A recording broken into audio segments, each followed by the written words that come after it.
are witnessing a constitutional crisis.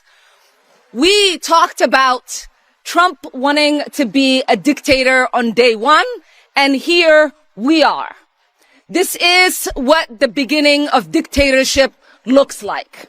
When you gut the Constitution and you install yourself as the sole power, that is how dictators are made. In a shocking turn of events, rumors have erupted claiming that Ilhan Omar could be facing possible deportation after years of controversy surrounding her background, comments, and political record. Social media is ablaze with speculation that Congress and immigration authorities might be revisiting old cases connected to her citizenship. Though no official confirmation has been released, the mere suggestion has reignited fierce debate over loyalty, accountability, and whether a sitting member of Congress could ever realistically face deportation from the United States. The story gained even more traction after reports surfaced of Omar's tense on-air exchange during a live interview, where her frustration appeared to break through her usual composure. The clip quickly went viral, with viewers calling it her live TV meltdown, while Omar dismissed the entire narrative as a politically motivated smear campaign designed to discredit and silence her. Elon Musk, I want to see if you want to respond to him. He is actually singling you out on X. He retweeted a post that alleged you were telling Somalians who are illegally in the country how to avoid deportation.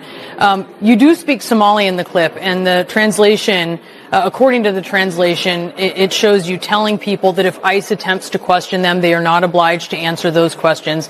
I do not speak Somali, and I'm basing this on the translation that he retweeted here. And this is guidance that we have heard from many immigration advocates.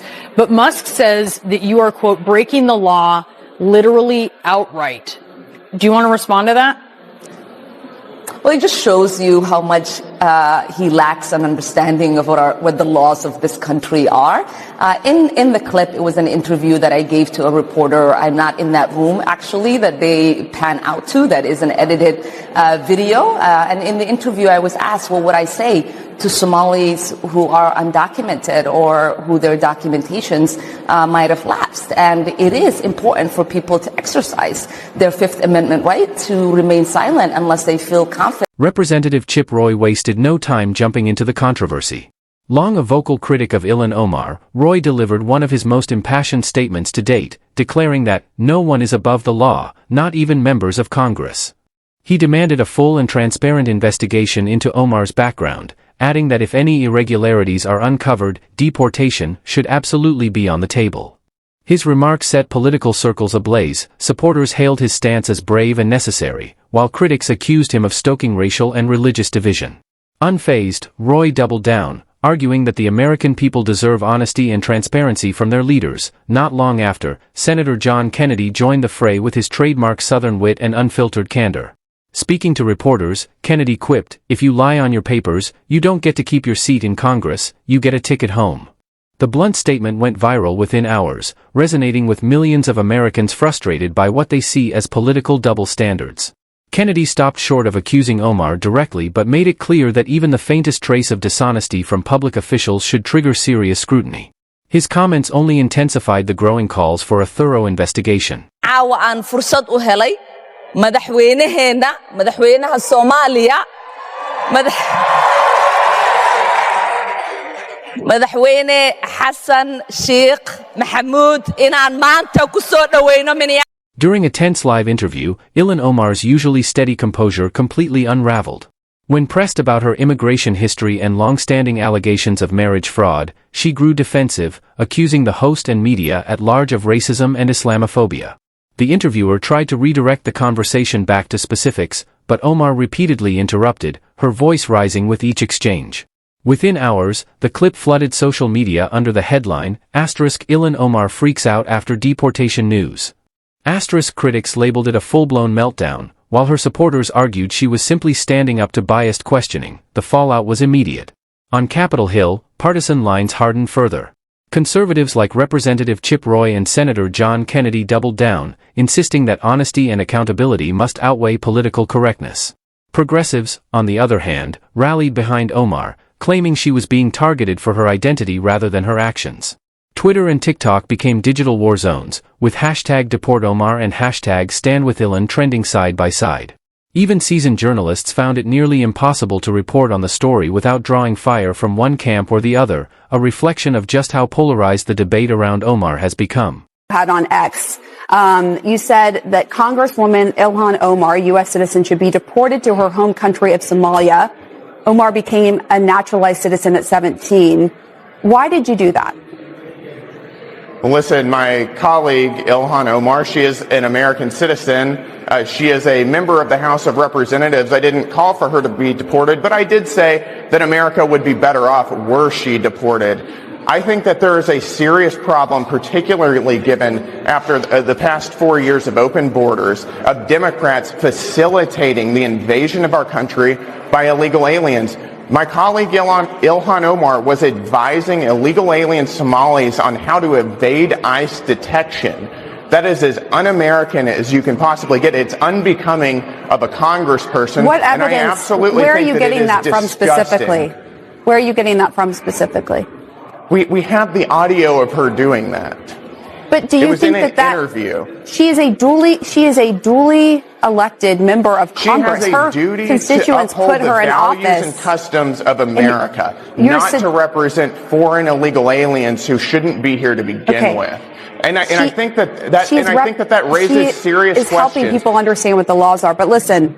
That raises serious. To whom is she most loyal? Illegal aliens, Somalis, or American citizens? She's representing her constituents. Very legitimate question. As a member of Congress, Congressman Brandon Gale. Sources within Congress reveal that behind closed doors, quiet discussions about Ilhan Omar's situation have been taking place for weeks.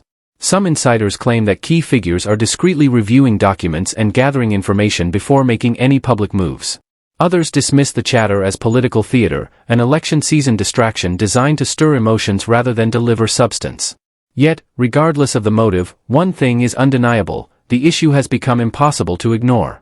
Lawmakers who once sidestepped questions about Omar's past are now being cornered for statements, especially after Representative Chip Roy's fiery comments and Senator Kennedy's pointed challenge reignited the debate. The question echoing through Washington is as extraordinary as it is unsettling: could the United States really deport a sitting member of Congress? Legal experts have urged caution, noting that deporting a naturalized citizen, particularly an elected official, would require irrefutable proof of fraud during the citizenship process. To date, no such evidence has surfaced. Still, the mere fact that this conversation has entered the national spotlight speaks volumes about the growing public distrust in political institutions.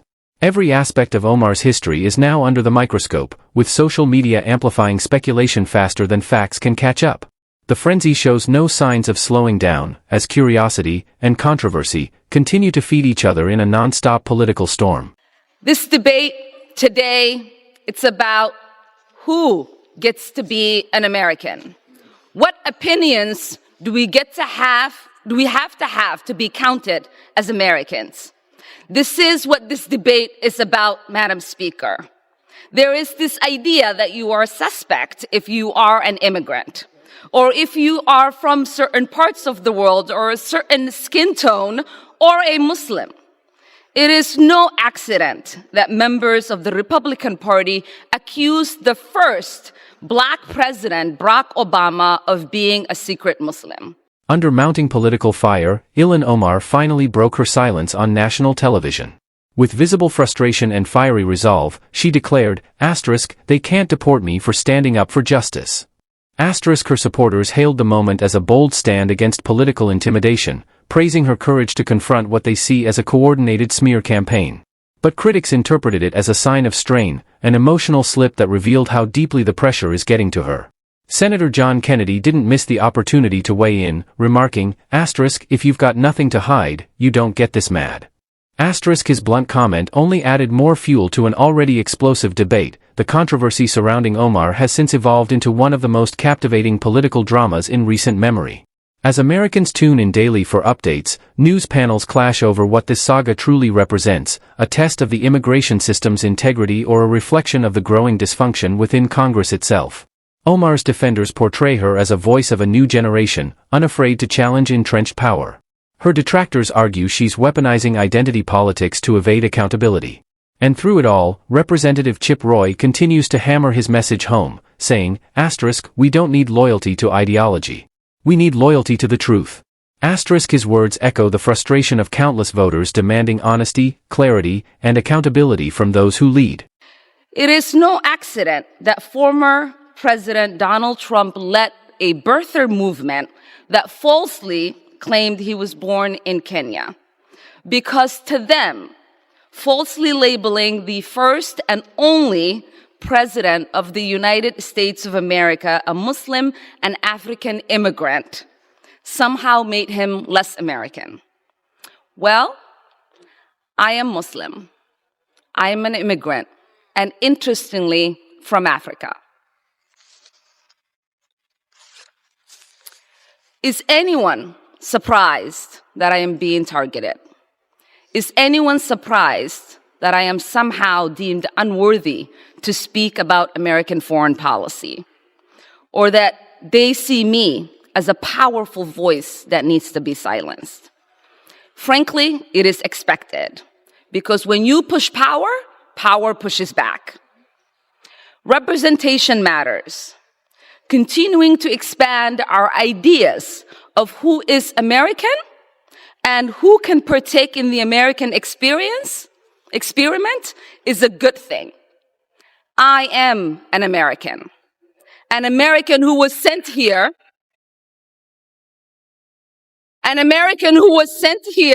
by her constituents to represent them in Congress, a refugee who survived the horrors of a civil war, someone who spent her childhood in a refugee camp, someone who knows what it means to have a shot at a better life here in the United States. And it's great to have you here. For now, there's still no official confirmation that Ilhan Omar is actually facing deportation, but the story isn't losing steam anytime soon. Every public appearance, every offhand comment, and every reaction only adds more fuel to the blaze. Political analysts say this controversy could have real consequences heading into the next election cycle, especially if any evidence surfaces to back the claims. Whether Omar manages to ride out the storm or not, one thing is undeniable: her name has become a flashpoint in one of the most divisive debates of modern American politics. And if her recent live TV meltdown is any indication, the pressure on her is only just beginning. It's great to have you here. I mean, we'll talk about the Nancy Mace of all of this in a moment, but on that resolution that passed today, a lot of your House colleagues, the Democrats, voted yes on this. Why did you vote no? Yeah, well, I condemn political violence, and I obviously condemn the assassination of Charlie Kirk. I just not get myself to honor a legacy that I believe was filled with hate, bigotry, and rage baiting. And I think it's really important for us to have this honest conversation about what this man's legacy was, you know, what he spewed on his podcast, and the ways in which he disparaged women of color like myself. Your colleague, another Democrat, Jamie Raskin, voted yes on this resolution. He basically said, even if he didn't agree with every phrase in it, that he viewed it as a moment for both parties to come together. Do you think he's wrong in that? Well, the moment should exist, but what we have seen this week in regards to what my Republican colleagues have decided to do in their attacks targeting me and what the president has decided to do, these are people who are calling basically for our assassination of us. Nancy Mace, as you just referenced, called me the enemy of the state. And so these are not people who are interested in bringing us together. They're not interested in, turning the volume down. They're not interested in finding common ground. And even the Republicans who voted out of their obligation to the Constitution and doing the right thing in making sure that I didn't get censured for words I did not actually say, they are being under attack right now. They're being threatened. A call for their resignation is out there, and some of them are actually frightened for their lives from their own base. And so, when we say we want a country that's united, it starts with all of us and all of our actions, and we're not seeing that on the other side of the aisle right now. Yeah, and to be clear on Mace, she didn't literally call for your assassination, but you're saying because of all of the comments, I mean, we just showed the dozens of tweets directed at you, you're arguing, instigating violence against you. Right. I mean, what do you expect for people to do with me when you call me the enemy of the state? What do you do with people to do with me when you're the president of the United States? And you say this person here, in Congress is in our country to destroy the country. There is no clear way to incite violence against a sitting member of Congress, and unless you go after them in that kind of way. Nancy Mace also retweeted something Charlie Kirk said, which was that Islam was the sword that was going to slit the throat of Western civilization. As Chaos erupted inside Congress when the topic of Ilhan Omar's rumored deportation hit the House floor. Lawmakers clashed as Chip Roy demanded transparency over Omar's citizenship record, while progressives accused Republicans of orchestrating a witch hunt. If the people's trust is broken, the truth must come out, Roy declared amid the shouting. Hours later, Senator John Kennedy fueled the storm on national TV, quipping, "If you break the rules to get here, you can't make the rules for everyone else," a line that went viral for its blunt honesty. As Omar fought back tears in a press conference, defending her American dream and calling the rumors an attack on immigrants everywhere, Kennedy responded coolly, "Emotion doesn't erase the facts." The tension only deepened as Roy renewed his call for a full public review of her immigration documents, a move that divided the nation. Protests erupted outside Congress, hashtags like Deport Omar and Justice for Omar trended worldwide, and the story spilled beyond U.S. borders, foreign media alternately framing it as accountability in action or pure political theater. When asked for advice for Omar, Kennedy smirked, "Calm down, hire a good lawyer, and stop blaming everyone else," drawing laughter but cutting deep. Then, suddenly, Omar went silent online, sparking fresh speculation. A leaked memo, unverified but explosive, claimed federal agencies were re-examining old immigration records. Whether fact or fiction, it reignited the fire.